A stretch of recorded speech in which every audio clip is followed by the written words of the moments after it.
Hey guys, this is Don't Heal Me, and this is the first video in this series aimed at helping you improve your elo in League of Legends. Now, over the course of this series, I'm going to cover many topics most players don't seem to understand, and in this video I'm actually going to cover where, when, and why to ward, behind the obvious statement that you'll always get in that wards save lives.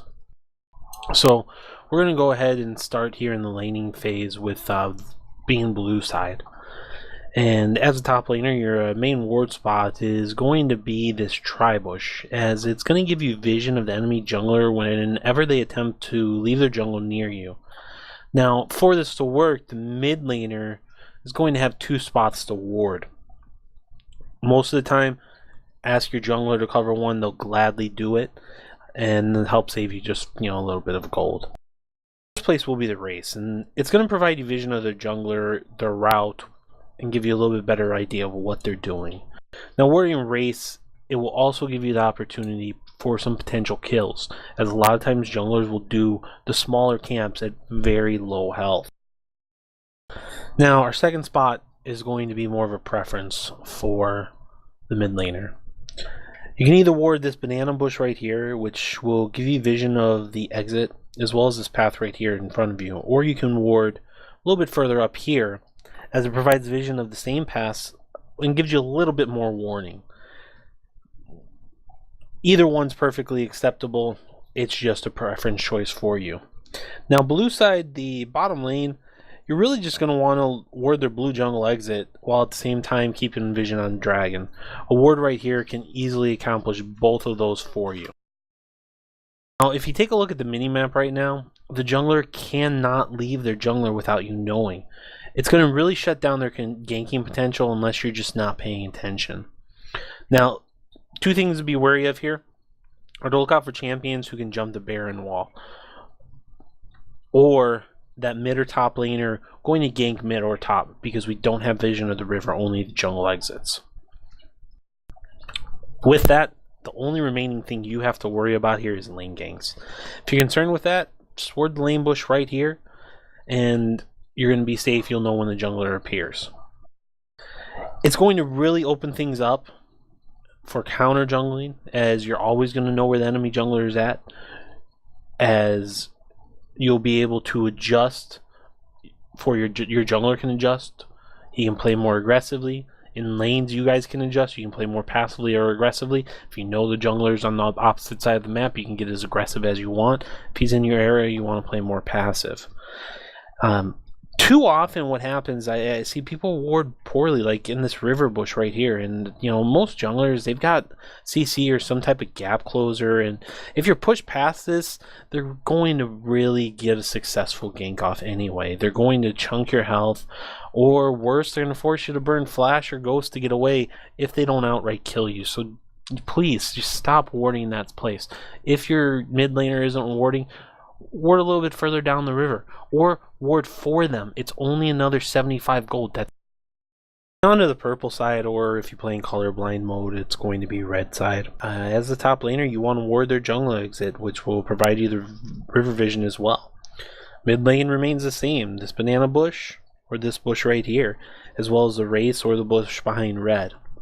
Bottom lane technically only has one place to ward bottom, in this Tribush right here. Now, the problem is this opens up the dragon wall to jumping, so if the enemy jungler can do that, ensure by level 6 absolutely that it's warded, to make sure that they don't take a dragon, jump the wall and steal dragon.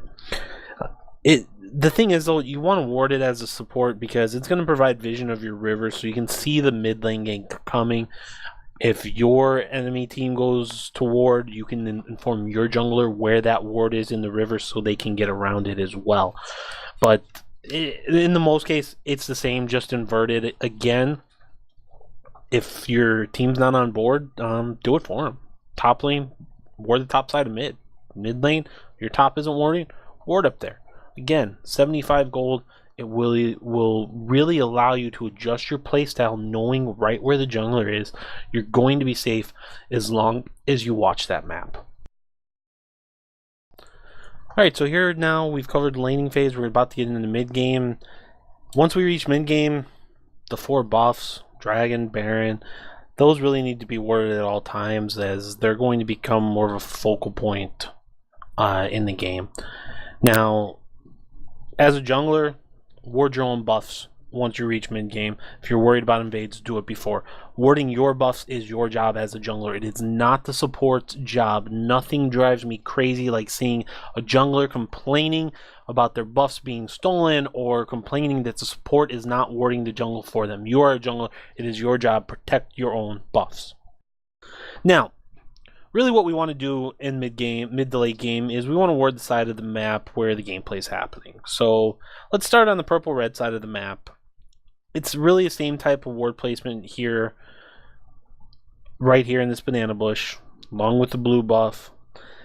Maybe the tri-bush here, it's the lowest priority. It's going to give us the least opportunity to make plays. It's going to provide the least amount of vision in terms of knowing where the enemy team is.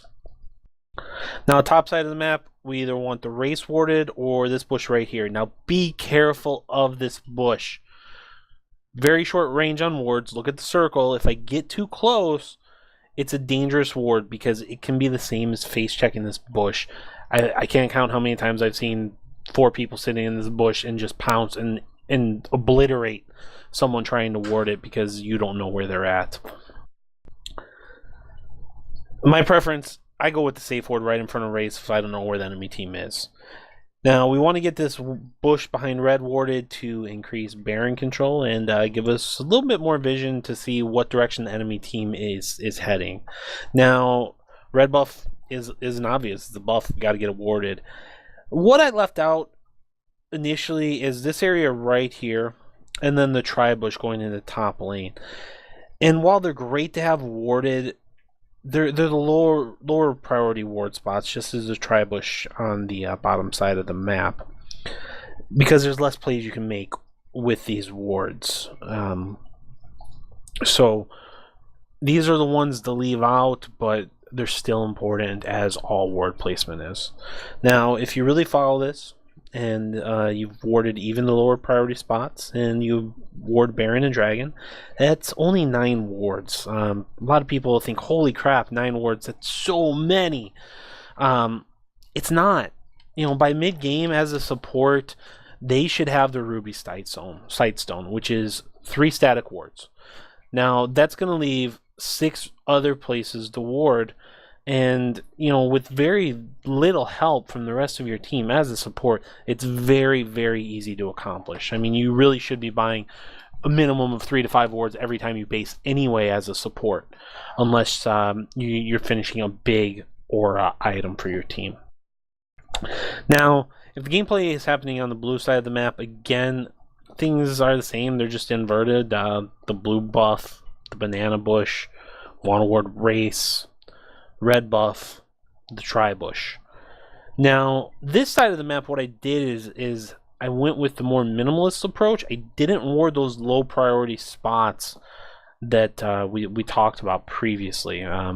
So you can kind of see a little bit change of the vision. Cuts down on the wards. You know, if you're stuck doing it by yourself, this would be more the approach you want to do.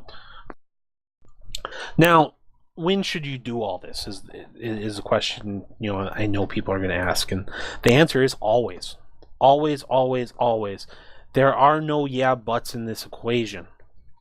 It doesn't matter if it's an even game, if you're being stomped or your team is doing the stomping.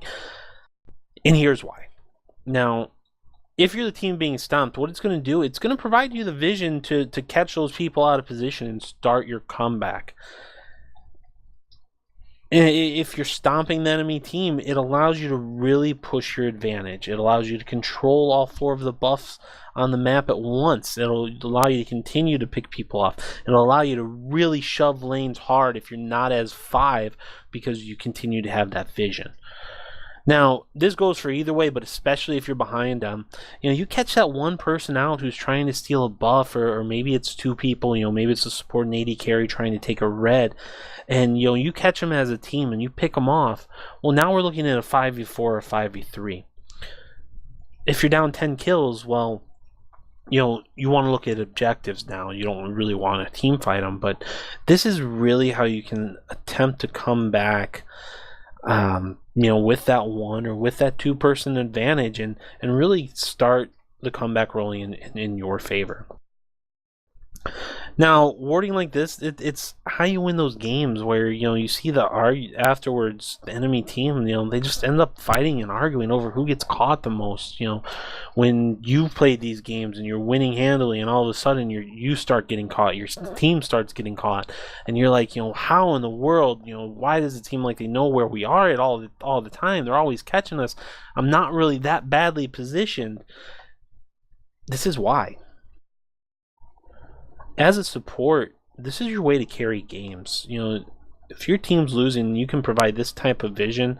All it takes is once or twice. Bam, you catch those two, that one or two people out, and all of a sudden, you now have an advantage. You can push, you can go for a Baron, you can go for a Dragon, you can shove a turret.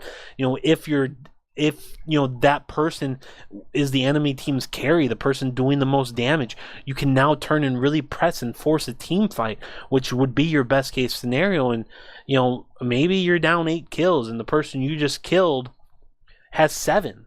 Well, now you're really down a kill, but you've got a 5v4 advantage, so you push that, you get that team fight in, and you can really start to come back.